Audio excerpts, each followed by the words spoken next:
Zavany mety anatanterahana ireo fampanantenana nataon'ny filohan'ny tetezamita androany kosa ny ministra ny vola sy ny tetibola Andriamatoa Hery Rajaonary Mapianina ao anatin'izany fampanantenana izay nataon'ny filohan'ny tetezamita izany moa ny fanamboaran-dalana izay mampitony ireny vohitra sy ny enivato eny eo ihany koa ny fampiakarana ny karaman'ny mpiasa mpanjakana.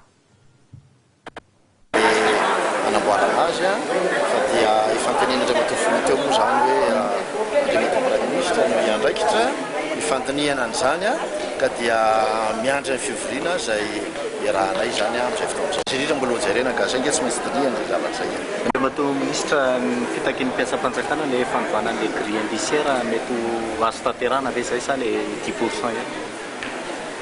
Iny aloha efa nisy fandinihana tao anatin'ny conseil de gouvernement mikasika an'izy iny dia ny hoe efa voaray le izy dinihana le izy fandalinana mikasika an'izany satria tsy vita moramora ny fanapahan-kevitra momban'izany zany fa tsy maintsy misy fandinihana tsara mihitsy tsy maintsy jerena hoe inona ny zakany toekarena mahakasika an'izany zavatra.